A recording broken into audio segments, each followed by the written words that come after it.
Win2day Hockey O'Clock. In diesem Augenblick wird jetzt richtig hitzig. Und die Scheibe kullert über die Linie. Mittendrin statt nur der Ball. Das ist unglaublich, was die hier zelebrieren. Nice move. Another nice move. Oh, he scored. Oh, what a goal. It doesn't get any better than this. I cannot emphasize enough how much I've been looking forward to having this conversation. It is episode 201 of Win2day Hockey O'Clock, and conveniently enough, it happens one episode after the big number 200 in Linz. And for that matter, it gives me great pleasure to have the championship winning head coach of the Black Wings Linz of 11-12 here with me. He's also the winningest head coach in league history, Coach Rob Daum. Pleasure to having you here in the beautiful Win2day studio. It's my pleasure. Thank you for the intro. Well, deservedly so. I mean, there would be many more accolades to add, and eventually we might hit some of those. But it's great to see you. You're looking tremendously well. How have you been? I've been good, thank you. I'm healthy. Got a lot of energy. I'm doing well, thank you. It's a great time of the year to talk with you, and this goes to all the listeners and viewers out there. Yes, you can also see this, what we're doing, and I'd advise you to log on to YouTube right now. You'll find the link of this in the show notes of the usual podcast, because we're trying to talk about some of the teams. Obviously, first and foremost, it's great to see you sporting a beard for the very first time.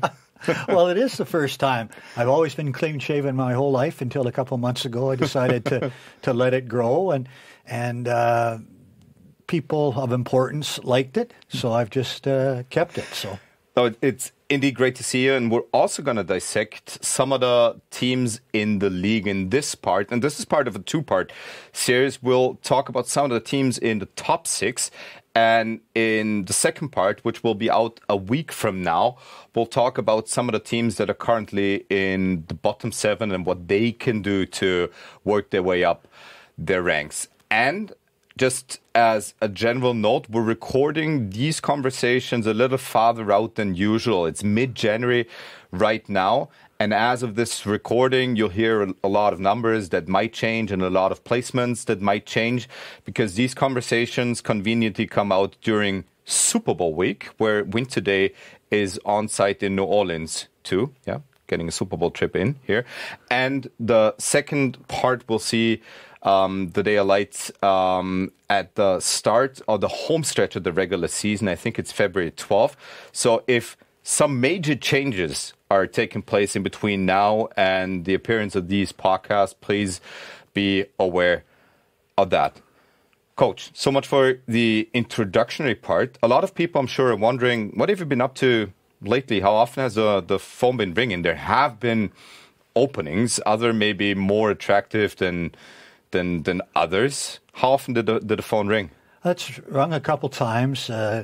I thought I was in line for a couple of different jobs, but unfortunately, it didn't come to fruition. And I really like the opportunity to coach again. As I mentioned earlier, I feel good. I've got lots of energy. I think I've got lots to offer somebody that is looking for a coach, and I just have to. There haven't been as many changes this year as over previous years. Often, there's 2 or 3 times more changes than there have been this year. It's just been one of those years, which is great for the guys that are coaching and not so good for the guys that aren't.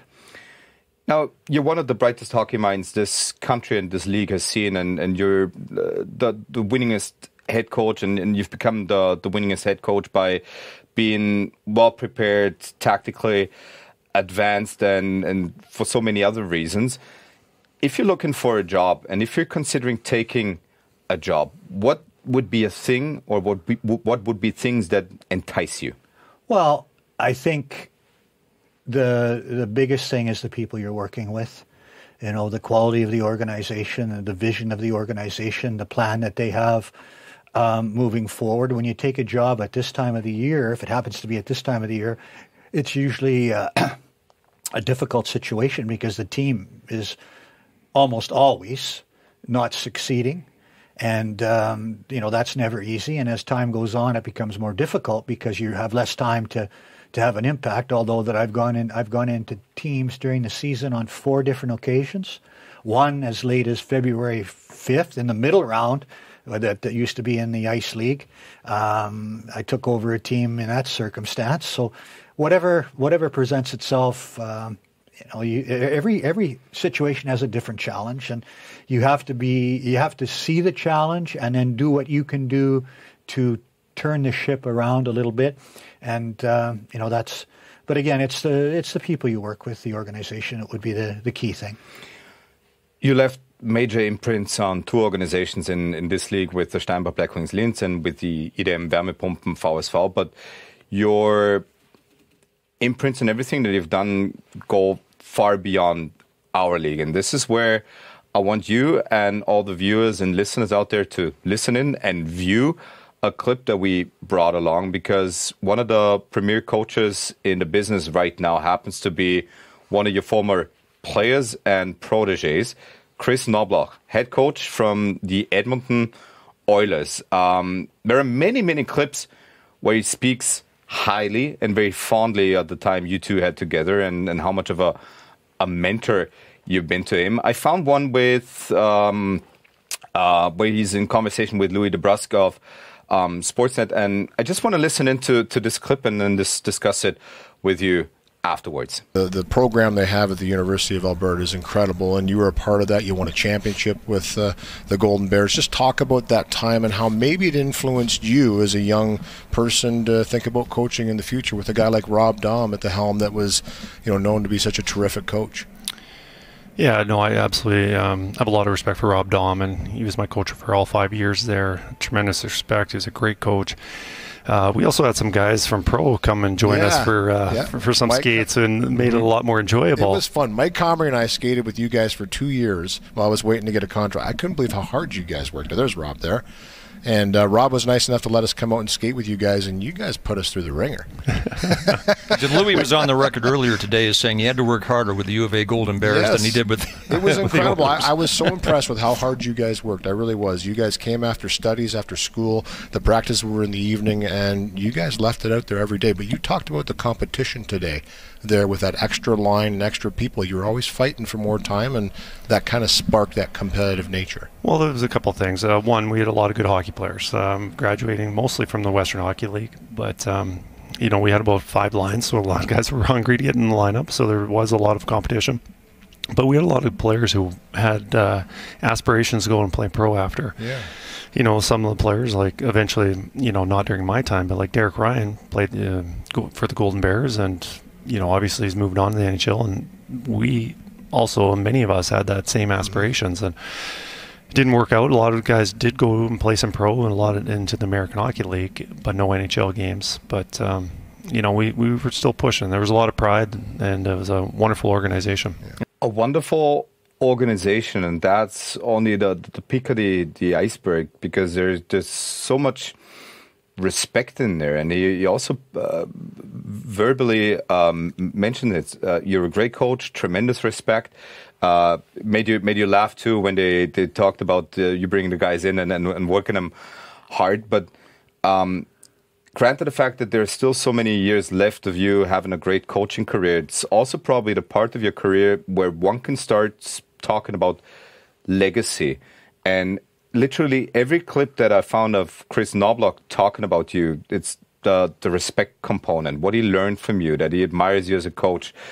What does it mean to you knowing that you've had a hand in influencing the next great generation of coaches? It means a lot. It means a lot to me when I see clips like that. It touches my heart, and I get emotional when I hear those things, because it's when people feel that way about you. It means a lot. It means a lot more than wins or losses. It's how you affect people that is the ultimate compliment, and it's very flattering, very, very flattering, and very heartwarming and touching. That may be one of the probably many people telling you that this is more than deserved. And with the appointment of Chris Knobloch as the Edmonton Oilers head coach, a lot of media people started digging deeper, and especially when they went on the playoff run last year and the Stanley Cup final run, you were contacted by a lot of media outlets and talked or gave me interviews about Knobloch. And in one of the articles, I found a nice quote from you where you said, a lot of times coaches get maybe too much credit and too much blame when things go good or bad. But I think in this situation, because of the circumstances when Chris took the team over, it's hard to ignore the impact he's had on this team. And I think this is a nice anchor point, especially when we think about coaching and what coaches can do. We've been there. We've seen it. If things go well, it's the best coach in the world. If things go south, you've been there too. How true do these words still ring, or do they ring truer in 2025 than ever before? In what respect, Martin? In terms of the media and how much they interpret into team doing well or not doing well. Yeah, I think it's the same. I think that too often the coaches get when things are well, everything's positive and great, and when things go poorly, the first person that pays the price for that is the coach. It's never shared. It's almost always the coach, and then they might look a little bit deeper than that when they see the real reason, if they want. But that's maybe too much work for people. So the coach is the person that takes the blame when things go poorly, far more than you probably should, because that's just the nature of the business. And similarly, when things are going well, then everything's fine. And no, I don't think that changes. I think it's still very much the same. I want to share a story with you about Louis DeBrusque. Go ahead. We used to run a professional camp. Louis mentioned about his skating with us at the U of A, and we used to run a professional camp with all the Oiler players that would come in before training camp. We would have them at the university 2 weeks prior to them going to their NHL camp. And whenever I would start a practice, I would do one quick drill, and then I'd bring the guys in, and I'd go through 4 or 5 different shooting drills, all at the same time. And I did that the first time we did it, and all the players dispersed, went to the spots they were supposed to go to, and Louis looked at me and he says, head spinning. That's too many drills. He says, we'll never get this. And I said, Louis, you'll be fine. So it was kind of funny. Louis is a great guy. He spent almost a month with us 1 year because he was a contract holdout. Okay. And they were great to have around because it kept everybody motivated. Chris alluded to it in that clip. We had a lot of really good players, and they were at the university, but they were hockey players first, and they were students second. And you always normally should be the other way around. It should be the other way around, and that was one of the reasons the program was so successful, because the guys still had dreams and aspirations about being hockey players. We led the country in academic All-Canadians, so they were students, but their number one priority was hockey. Also shows good character if they do fulfill their academic duties. And so we had quality people all the time and good players, and we had a culture that was, when I first went in, the team had missed the playoffs for a couple of years, which is totally unheard of at the University of Alberta. That never happened. So it took a little bit. My first year we made the playoffs, but we didn't win in the playoffs. My next 9 years after that, we went to the national championship. And as the time progressed, I became less and less important because the leadership and on the team and the culture that had been developed just maintained itself and carried on from team to team. And players changed, but the culture stayed the same, which was a real tribute to the players. I just had to make sure I didn't get in the way and let them do the things that they wanted to do. And it was an incredible experience, an incredible environment. Just listening to this and listening to Chris Knobloch, I think we have to do a special episode on the University of Alberta Golden Bears at some point in time. But what we're here for is we're approaching the home stretch of the regular season. The contenders and the pretenders, as I'd like to call them, they've started to separate a little bit. And then again, we've had last place Bolzano a couple of years ago go all the way to the championship on a magic carpet ride we've hardly ever seen before. When we talk about contenders, and we're going to do that in this episode, and about some of the bottom 7 teams in the next episode, I'm always wondering at what point, when you're doing well in the standings and it's December and it's January and it's starting to get intense in terms of the games, you get almost always 3 games a week now, as it's going to be in the playoffs. At what point do you start the process to be able to shift gears? And I'll have to back this up a little more, because every time round 1 of the playoffs rolls around, you, as a broadcaster, you go like, where was this brand of hockey the previous 48 games? And this can't happen overnight. So when you start sharpening the knives, when you start upping the ante and trying to bring up the intensity to be ready for that first game of the playoffs and a long playoff run? It begins the first day of training camp. You put things into place, and the key, you put things into place, and then you work through the entire season to be playing your best hockey at the end of the year. And the best way to do that is to, you always want to win, but there's going to be a period during the season when things aren't going as well as you might want them to. And the key thing is not to panic during that time, and ride it out, knowing that it's going to help you long term, because at some point you're going to have a downtime.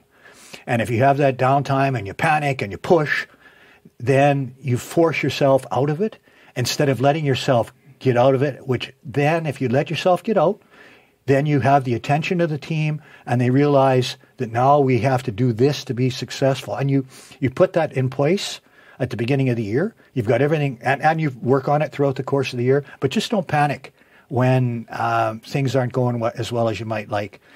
Easier said than done. Easier said than done. Be patient. And during that time, you do things to make sure it doesn't last forever, but you don't jump off the bridge every time something goes wrong. You just stay patient. You stay the course. And then by doing that, when you get to the international break, then you have your 10 days off or whatever it is. You take 4 or 5 days off, refresh, and then you come back. And my philosophy always was, as soon as that break was over, bang. You spend the 6 or 7 days of practice heading into the remaining games, full throttle, working on conditioning, fine-tuning every parts of your game, and then using that as a springboard for being at the right place at the right time in the playoffs. But if you don't do the work throughout the course of the entire season, then you don't have anything to build on.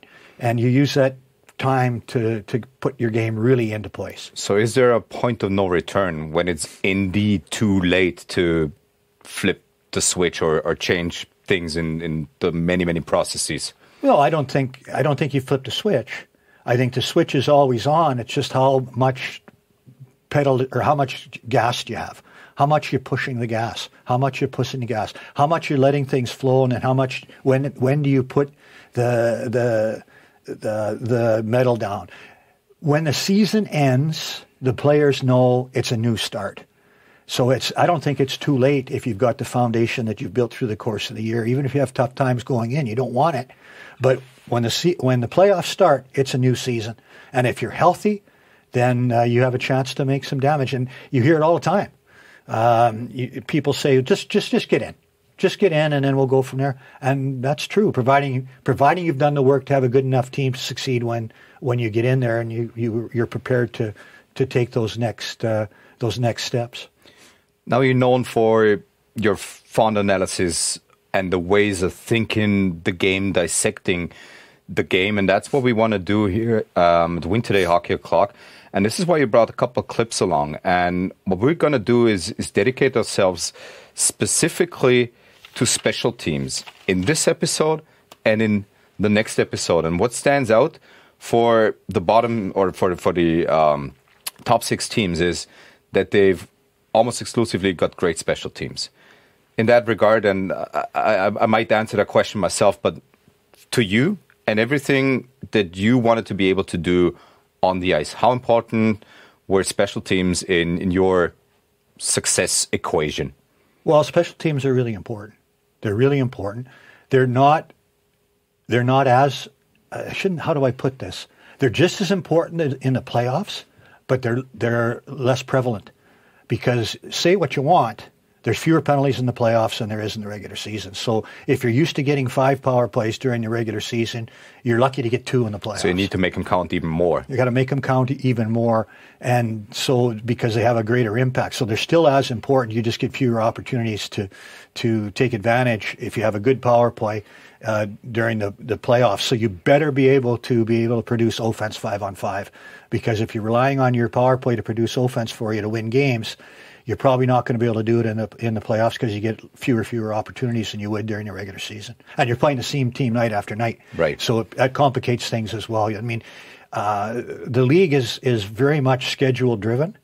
And by that I mean, if you look at some of the winning streaks that have started in the league, and this is no disrespect to any of the teams that I'm talking about here, but if you play 13, 12, 8, 9, and 7 in your first 5 games, might be easier to go on a win streak. It's easier to go on a win streak than if you're playing 1, 2, 3. I mean, in that regard, and we've talked about this before we started the recording too. There appears to be several tiers in this year's championship, and I can really remember a championship where we had a clear-cut top 4. Then some of the middle ground teams, and then some of the teams that want to get up, and some clear-cut bottom dwellers. Has the league ever been this segregated, separated? I think at one point it was, but not for a long time. Not for a long time. This is the most difference I've seen between 13 and 1 that there's ever been, or 13 and 4, or 12 and 13, or 11, 12, 13, and the top 4 teams. I think it's the greatest separation that I've seen in a number of years in the league. And similarly, even 10 to 11 is I think there's a bigger separation than there has been in previous years.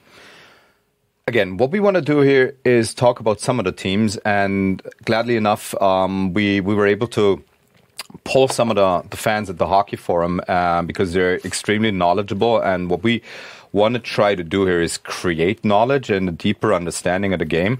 And of course, the 2 teams from the top 6 that were mentioned that people wanted us to talk about are your former team, the Steinbach Blackwings Linz, and obviously Klagenfurt is one of the most popular programs in the country. And we'll start with the Steinbach Blackwings Linz. They're now in the 3rd year under Phil Lucas. Mm-hmm. He's done a tremendous job of steadying the ship. We talked about things that and how things went south in the past in Linz, and how they had to rebuild and regroup and rebuild a fan base, basically. Mm-hmm. So they've really come a long way.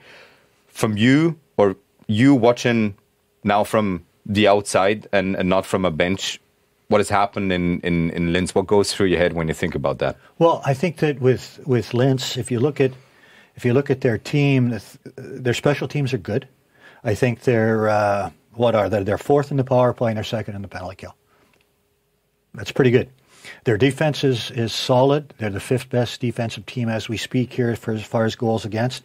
Their offense is 7th, which is... Yeah, they have good days and then they have not so good days. So because they're... Would you call it streaky? Yeah. I mean, if you look at the beginning of the season, and they went 4 games, they scored 1 goal. In the first 4 games that they played, they never scored a power play goal. Their power play was horrendous for the first month and a half, and now it's 4th in the league. And it's too simple, but I think their team revolves around Brian Lebler. He's a leading scorer in the league right now. He's got 22 goals as we speak.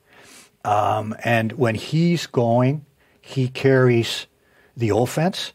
And when he carries the offense, the team, and he, not only 5-on-5, but also on the power play.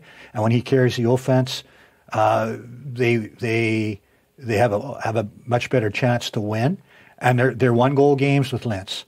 They're not going to score 5 or 6 goals a night, so every game's going to be a tight game. The thing with Linz is they play a very, what I would say is a stable game. They don't give up. A lot of odd man rushes. You have to make things happen with Linz. They don't give you opportunities, so they play. You have to put in the work. Yeah. They don't give you anything. Yeah. And so they play a more conservative game as far as they're more letting the play come to them than they are forcing the play. So by that, they've usually got everybody back. They're in good defensive structure. They're in good spots. So you really have to work and press to get your opportunities and to score against them. And that gives them the opportunity to have enough offense to win the games.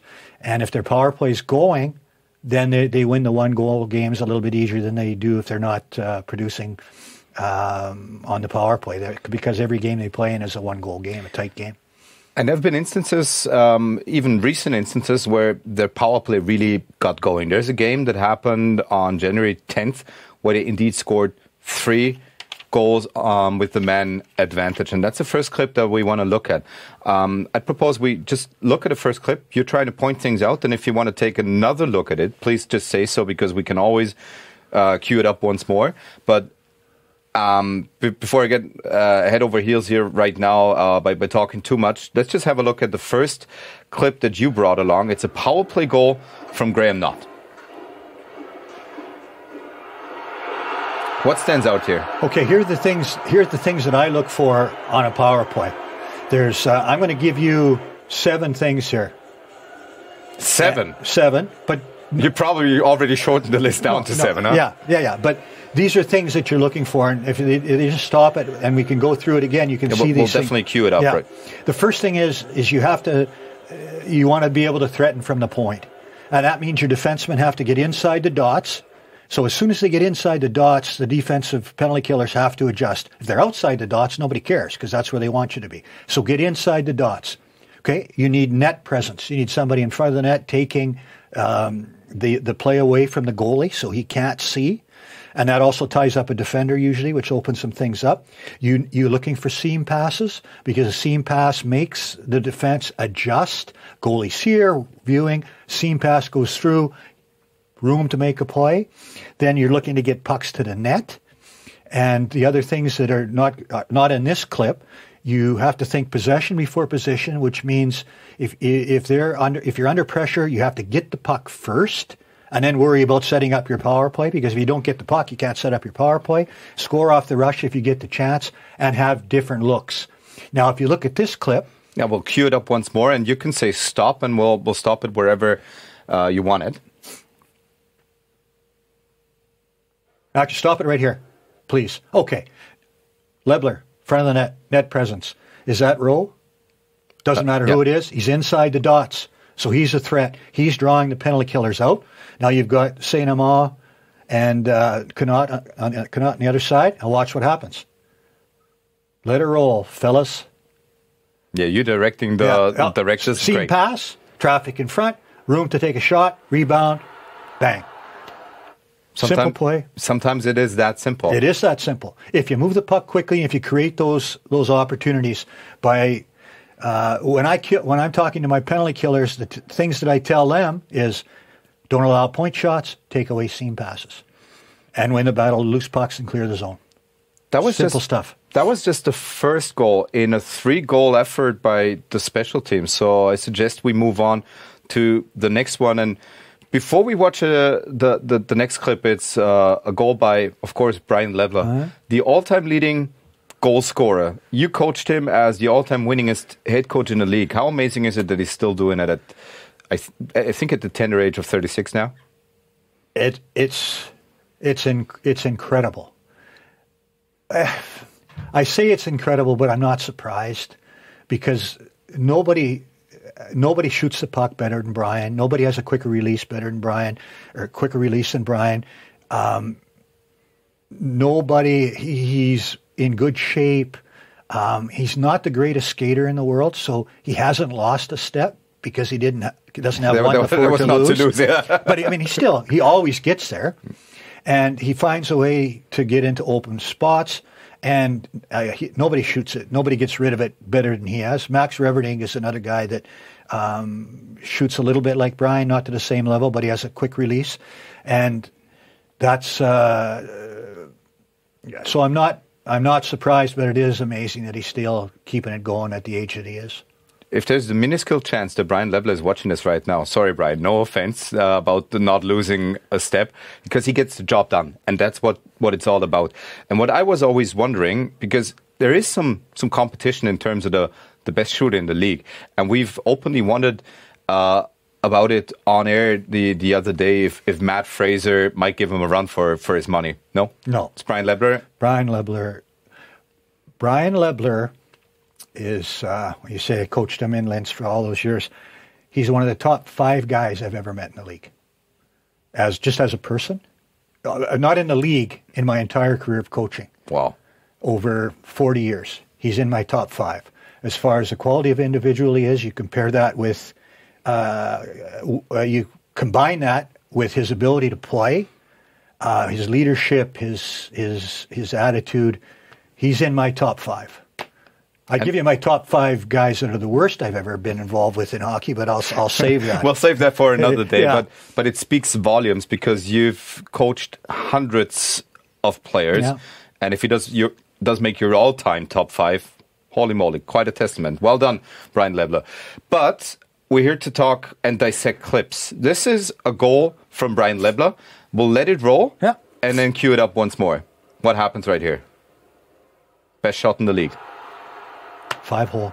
I believe it went 5-hole on JP, but he was thinking he had traffic in front. Here, can you take it back to the beginning, fellas?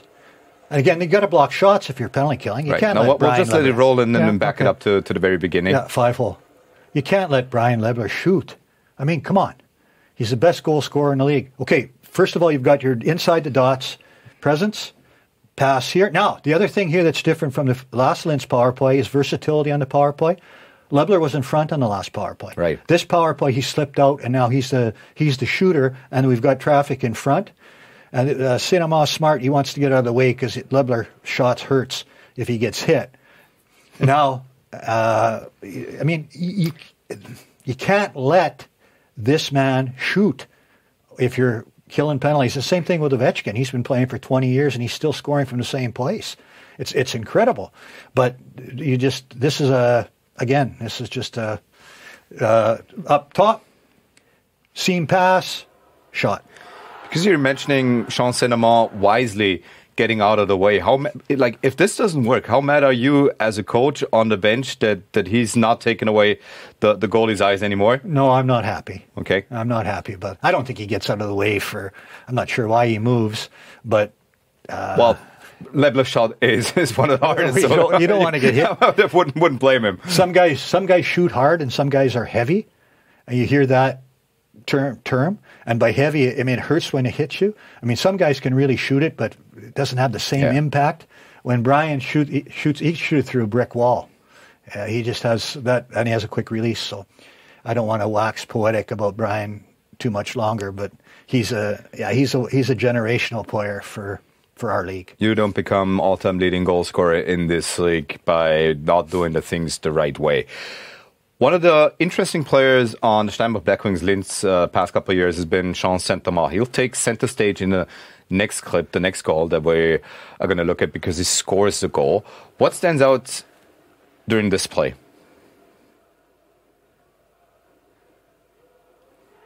Okay, similar setup. Still getting to the middle. And similar result. Similar result. Works it here. And the thing, we've got our traffic, but we talked about loose pucks. Getting to a loose puck, you have to be prepared and able to get to loose pucks. And this is what happens here. There's a loose puck. He gets to it. Not a seam pass here, but we've got the shooting. We got double screen in front. So it's tough for the goaltender. Pass to the outside. Saint-Amand's an option in the middle. And again, he gets to the loose puck. A shot that the goalie can't catch. If the goalie catches that, it's over. So it's another thing that I try and emphasize with the people that I coach. Don't let the goalie catch the puck.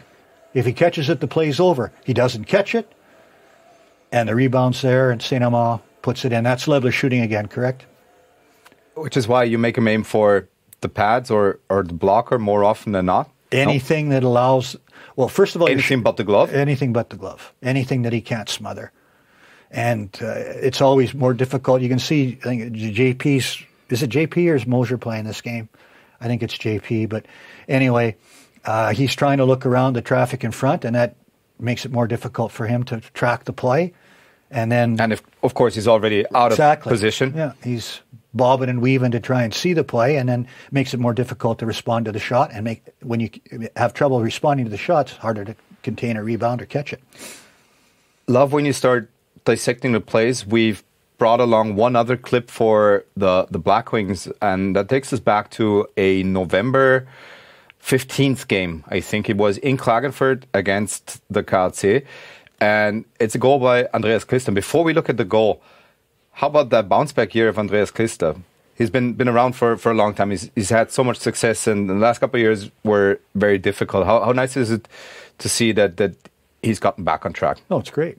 It's great when players have the ability to get their game back. And he's always been a dangerous player, in my opinion. He always competes at high level, and sometimes it doesn't work. It's frustrating, but he's stuck with it. Now he's having some success again, which is always a good thing. One of the true good guys in this league, and he's the goal scorer in this clip. But what do we have to watch out here for? Okay.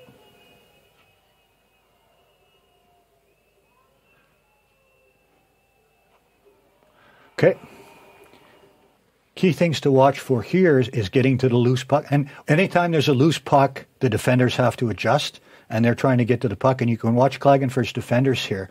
They really have to move and they overplay. And it opens up the backdoor pass to Chrysler. First of all, Linz gets to the puck, draws two players, in the middle again, inside the dots. One-time shot, which is always difficult. Loose puck retrieval right here. Gets to it. Moves it right away, inside. Always want to move the puck inside if you can. Now he's got great offensive position. And you can see that everybody's looking. Go down to the goal line? He can, or exactly. Try to not risk that pass. Well, the D-man in front is frozen because of the guy that's low, and he just slides, and it's a one-timer. If he cradles this, the odds of it going in are limited because the goalie has a chance to get over, but he lets it go right away. One-time shooting is always important on the power play. As Alexander Ovechkin in the National Hockey League has shown us time and time again, Peter Schneider probably the most dangerous one-timer the win2day Ice Hockey League has. Have we talked about, well, you have talked about him, but we need to talk, I think, about Logan Rowe, because he's the man who made almost all the plays going. And you love to have a puck moving, power play, just a creator on the point. How close does he come to being one of the best at that position in this league? Well, I think this season he's definitely a top performer. I like Murray and Salzburg. I think he's really good.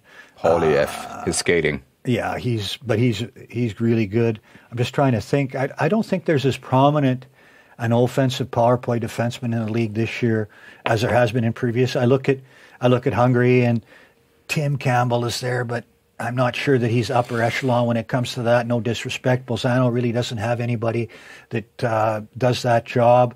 Klagenfurt, not really, unless they have Peterson on the back end, and he's orchestrating things from there, which they'll do on occasion. I think they have capable people, but not a real quarterback. Gratz, the player that they've just recently hired, might fill that role. He's got offensive instincts. And you go down the list, Rowe might be, he's definitely on that list for sure, because I'm not certain there's as much competition as there has been in other years. You look at Heinrich in Vienna when he's healthy, he's really good at doing that. But I don't think there's as many as there have been in previous years. And of course makes it more dangerous if he, for whatever reason, catches the injury bug. It not only hurts your defense tremendously, but his special teams. And we've seen late injuries or late in the season injuries. So wishing all the top defenders and all the players in the league well, but injuries are bound to happen. And Linz is a team that, opposed to Salzburg, probably can't reload at the same monetary level as they could. So yeah, that's one of the other things going into the playoffs. You have to be healthy, and the health of your team through the playoffs is really important. A couple of years ago, when I was in Pheelack, may have been three years ago, the year we finished in second place. I can't remember which year it was. I get all my years confused, but I think it was 3 years ago. We lost Chris Collins in against Ljubljana. Yeah, so second game of the series. Second game of the series. Well, for a team like Pheelack at the time, you can't lose that quality of player and not expect to have difficulty moving forward against Hungary. We battled and we took it to 6 games. We had a chance to do more.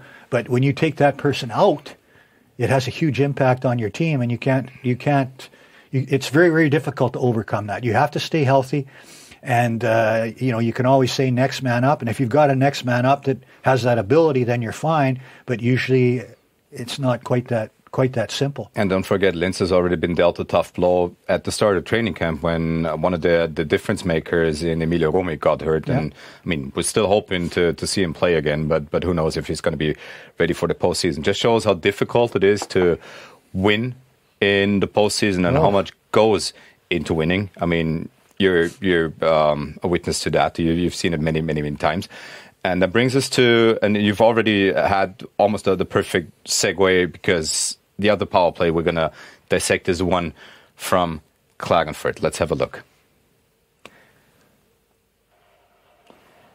This is one of the clips that you brought along dating back to the same game that we just watched, where Klagenfurt scored twice on the power play, albeit in a losing effort. This is the goal that made it 2-4 by Nick Peterson. And he's another one. Mm-hmm. He's been around for so long. He's been excellent most of the times. He's one of the still premier scorers, also in his late 30s. Still so much that he brings to the table. When we look at this goal and the role that Nick Peterson has, what do we have to look out for? Well, I think in this goal, again, we get the pucks up top and we get guys moving to the middle, okay, down to the side, and he threatens traffic in front. And we get to a loose puck, and here's the play right here. Moves the puck inside. Most people would try and move that puck down to the wall. Game over. He moves it inside. Anytime you move pucks inside on the power play, you're going to get opportunities. Now it's a 3-on-1 in front of the net. Outside play. Rebound coming up here. And Peterson fights for it. Scramble. Puts it in. But again, same principles, but the key, they moved the puck quickly. They got to a loose puck quickly. They moved it right away. They moved the puck inside, which is a high skill play. And who made the play? Thomas Hunderpfund, one of the smartest players in the league. And then it results in the goal. I mean, and that's the thing. Goals. If you're, you have a basic structure, and here's where the coaching player dichotomy comes in. You coach a basic structure, but you buy and recruit your power play. You get the best players you can, the most highly skilled players you can. The coach gives them the structure well, first of all, the coach gets you into the zone. So you scout the opposition, you give them the breakouts to get in. And then once you get in the zone, you have a basic structure, but the players have to make plays like this for your power play to be successful. And this is what separates the power play. If you look at the power plays that are in the top 5, or between 5 and the same structure, for the most part, almost everybody plays the same structure, which I don't agree with, but that's fine. Most people do, but it's the execution within that structure. So the coaches have done the same things, I would think, for the most part. So they've got the same structure, same design, but why is one power play at 10% and the other one at 25% using the same structure? The players. But you mentioned a key point, and most of the clips that we're taking a look at, they don't have the breakout passes or the setup, or just the instance where they move into the offensive zone. You were and are famous for just the number of aces that you had up your sleeve, also in terms of breakouts. Let's just assume your power play is backed up. You have your number 1 power play unit on the ice. How many different breakout versions do they have at their disposal? Well, in the current game we're playing, they would have 1 or 2 at the most, because you would have pre-scouted the opponent and you would know which 1 or 2 breakouts are going to work. Okay. If I would say we would have 8 breakouts, and we would practice the 8 breakouts all the time. This is just me. I know other teams don't do it this way. We would have 8 breakouts. We'd practice them. We'd practice the routes with no resistance. And everybody would do it, not just the power play people.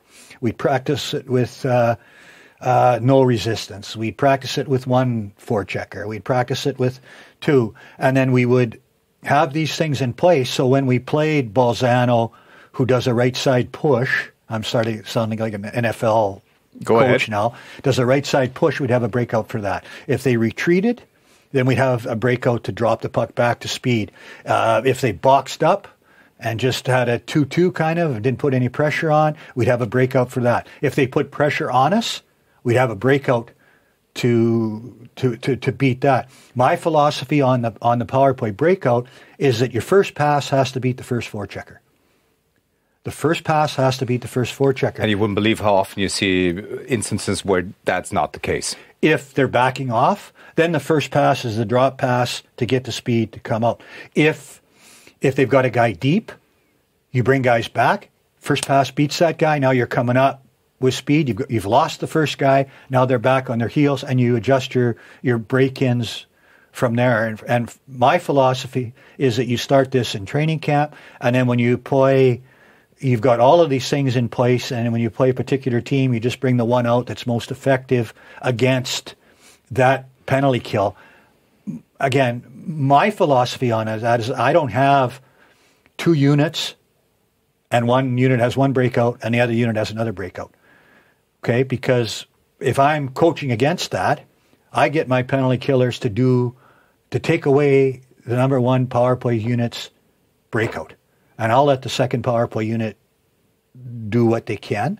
So I want to take away the strength of the opponent by taking away their breakout. So now, from a power play perspective, however they're killing, then that power play, or I'll have the power play breakout that beats that forecheck with both my units.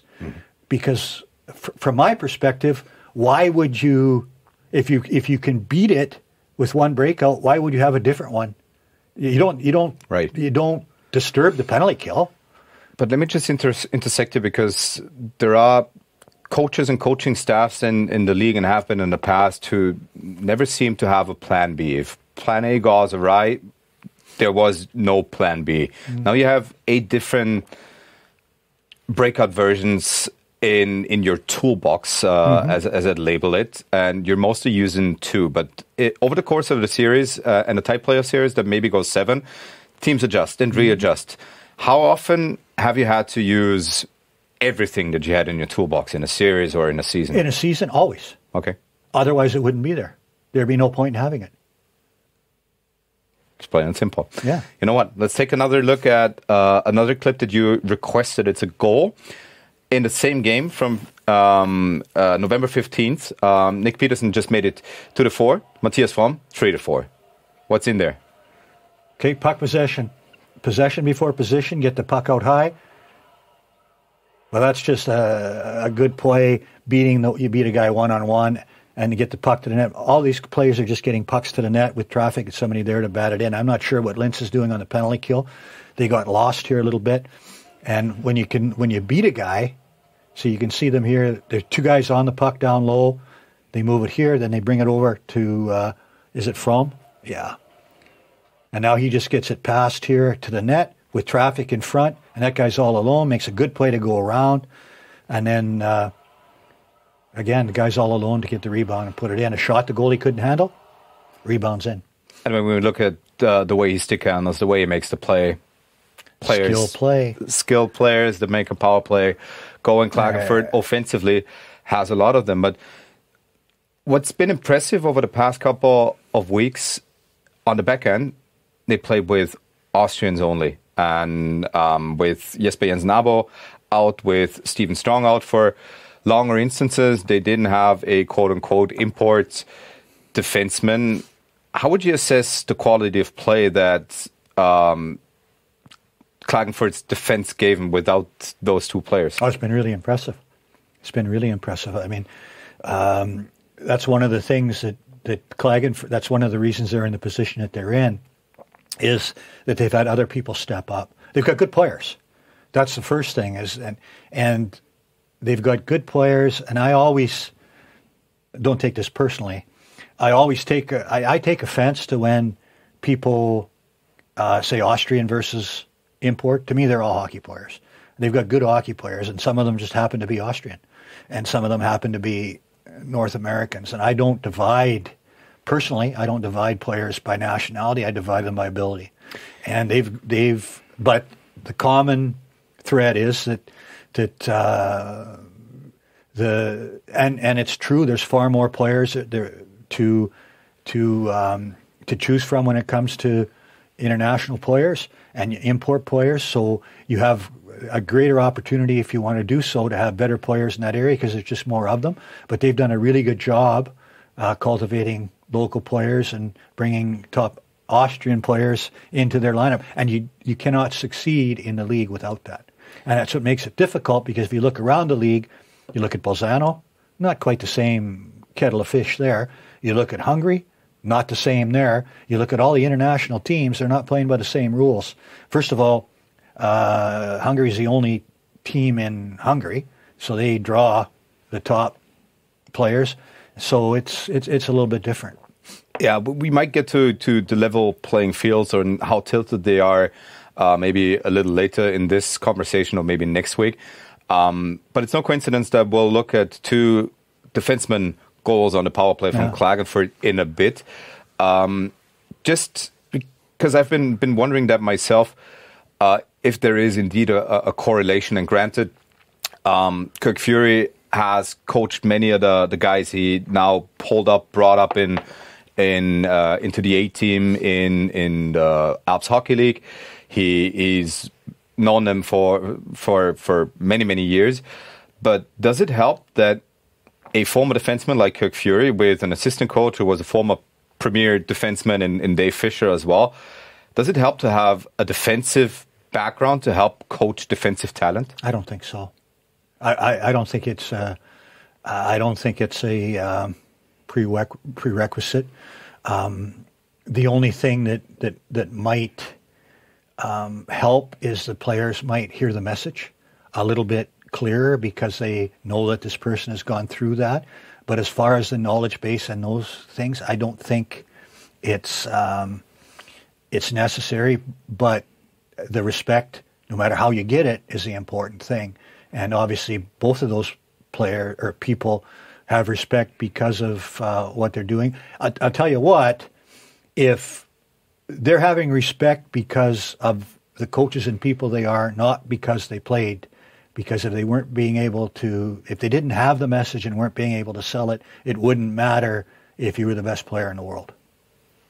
Sometimes it's that simple.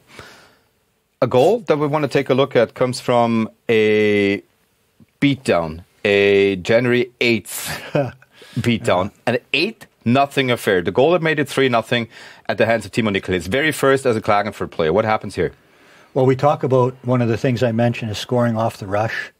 And this is a prime example of that. They gain the zone easily. They draw everything down to them, and they find a late guy coming into the play who's all alone. I mean, Filak gets in a position where they're really looking down. And what went wrong for the penalty kill here? Well, the first pass beats the first forechecker. And now you've got speed coming up. Okay, the first pass right here beats the first guy. Now we've got speed coming up inside the dots, which on the breakout I think is very important until you get to the blue line, gives you more options. That's what we've got here coming up. We're coming up with speed. 1, 2, 3, 4 guys with speed. And the speed takes the puck deep. And now you can see it opens up the passing lane. Is that Maxa? That, doesn't come back to the house. He comes back to the outside. And this guy's left all alone and makes the play. If you can score off, that's one of the things I always tell the guys. If you can score off the rush, go ahead. We don't have to set it up to score on the power play, and that's a prime example of guys scoring off the rush. That was a goal that made it 3-0, and Klagenfurt proceeded to hammer Villach. Again, 8-0 affair. Curious to find out how the next derby will go. But it came even worse. On the way to the 8-0, Villach had to concede another power play goal.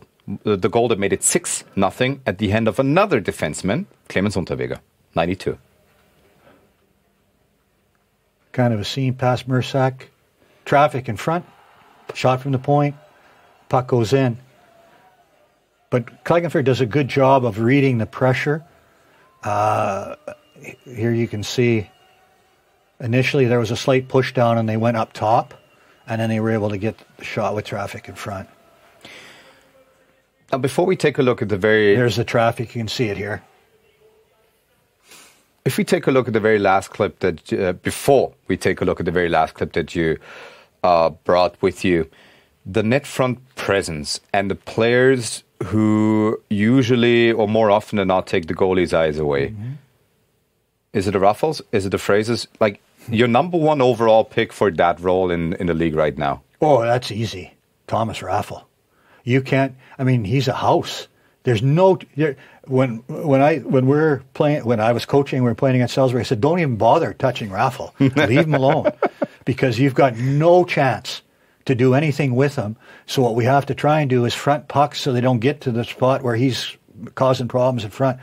He's just a mountain. And like I said, you can't move him. There's nobody that can move him. The closest thing, the time that I've been in the league of anybody, Simon Dupree, when he was a big guy who could have a chance to move Thomas, but other than that, you're not going to move Thomas Raffle. I'm sorry. I mean, Fraser is very capable there, but there's nobody better than Thomas in being in that spot. Vanek was in the NHL was very good being there because he could tip pucks and whatever else. But if you're thinking of moving Thomas Vanek, give Allied Van Lines a call because nobody else is going to move him. The immovable object. One more clip happened fairly recently on January 15th. Another beatdown, 6-1 if I remember correctly, and Nick Peterson opened the scoring to make it 1-0 on a power play. Yeah, well, there's a couple of things there. They drive it to the middle, one seam pass, and then Peterson slips off, and there's another tap-in goal in front. That's just a high-skill play from I'll get another look at players, yeah. Again, some skilled guys. Mersak's a very good power play player as well, but there's the drive to the middle, which causes problems. There's an exchange, but that opens up the seam pass right here. Now there's nobody in front. Good. This is a great pass. That's just an incredible pass. Most guys are just going to shoot that puck, but that's a great pass. I know it's a team effort, and I know it's 25 individuals that have to make this go. But if you have to single out one player, and I know, like, that's the great thing that you're not an active coach right now, because you do have the opportunity to single players out about their excellence or not. Who makes this power play in Klagenfurt go more often than not? Who should they be afraid of losing? Like, if Linz loses Logan Rowe, as we talked about, their power play would suffer tremendously. And obviously they're 5-on-5 too. But who's the guy Klagenfurt can't afford to lose? For me, it's Peterson. Is it indeed? Yeah. He's the guy that they can't afford to lose on a power play. Why not Murshak? Well, and now that's a fair comment. And I was thinking of him also because if you look at the beginning of the year when he was out, their power play wasn't as effective. So he's right there. But if I'm coaching against Klagenfurt and I look at their lineup, and if Peterson is out of their lineup, and maybe it's because whenever in the derbies he was always so effective and so motivated. It's funny because when I was in Villach, I would watch Klagenfurt play a lot in my pre-scouts, and we saw a different team in the derby than was there for most of their other games. So, and Peterson was always a big part of that. He was for me. He's as skilled a player that is. I'm not going to say he's the most skilled, but he's as skilled as anybody that's ever played in this league. Getting to the derbies, and you've seen a lot of them firsthand, and for whatever reason, and you can correct me if that assessment feels wrong, but for whatever reason, Klagenfurt seems to get up for derbies more often than not, whereas Villach has got problems or had problems in recent years to make derbies a competitive affair as far as wins and losses go. Why is that, or how is there a discrepancy, and if so, why? Well, the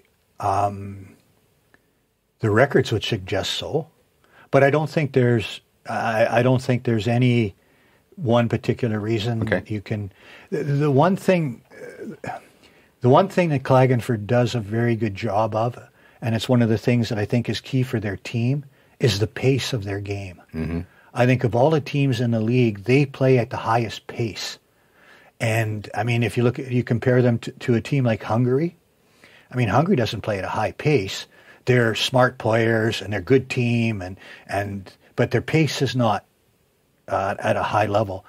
And Klagenfurt's pace is at a high level. I think it's the highest in the league, and it's sometimes when they're on top of their game, it's tough to control that pace. You really have to be on top of your game to do that. And the majority of the derbies were close games, and they just always found a way to for the most part, something would happen. They would end up finding a way to win in the end. You got to give them credit for that. But I know there were games that I felt we should have won when I was coaching there, based on the game, but ended up not doing it. And there were other ones where it was, that wasn't the case. Only one in particular, but. Now, the two teams that we talked about, they're coming from a top six pool as it stands right now.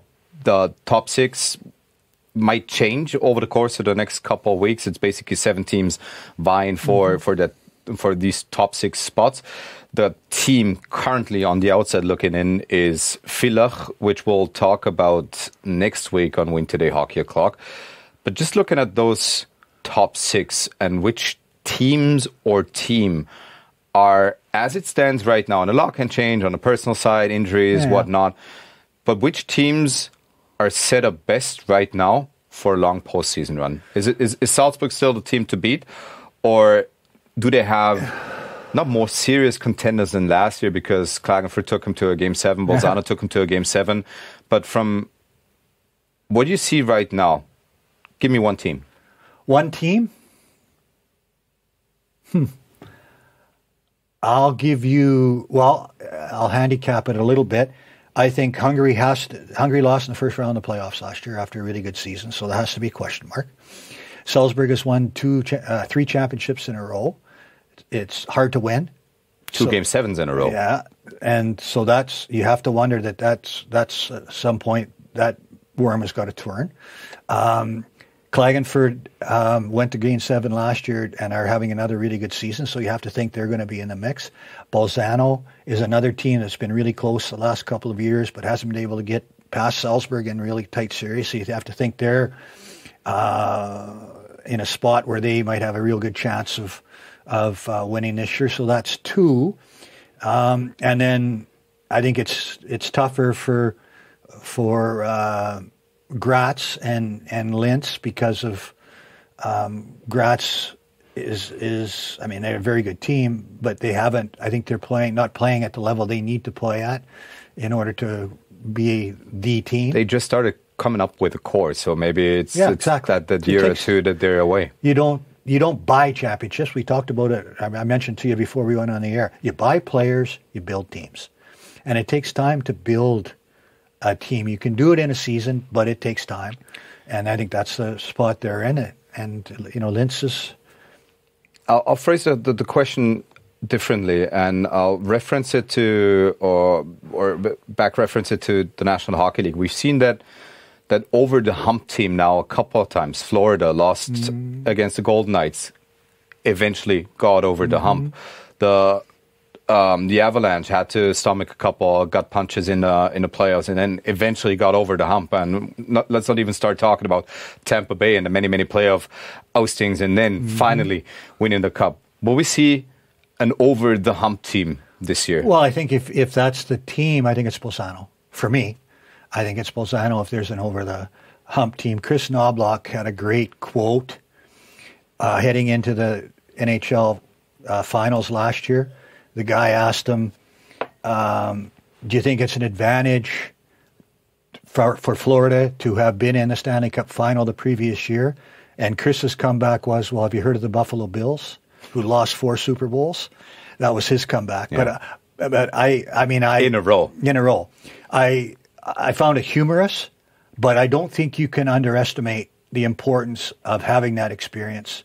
It was tongue-in-cheek when he said it, but that makes a difference when you've been able to experience that. And I think Bolzano's been knocking at the door for a couple of years. And if I was going to pick a team that building has come to, that would be the team I would pick. I'm not going to pick them to win the championship, but that's what you're talking about, that would be the team I would say it's on that have paid a price previously to maybe win this year.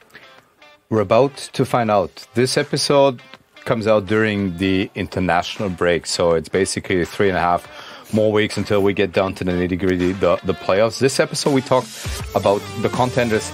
Next episode, I don't want to call them pretenders anymore. It's the bottom 7 teams and how they might round into shape and get back into business for the time being. Coach, it's always tremendous talking hockey with you. Glad I was able to pick your brain. Already looking forward to doing this next week. Thanks for talking hockey with me. Oh, my pleasure. Win2day Hockey O'Clock. Kurz durchatmen bei diesem Wahnsinn und das ging rasend schnell. Der Traum vom Finale ist erfüllt. Mittendrin statt nur dabei. Fans stimmungsvoll und hoffnungsfroh. Nice move, another nice move. Oh!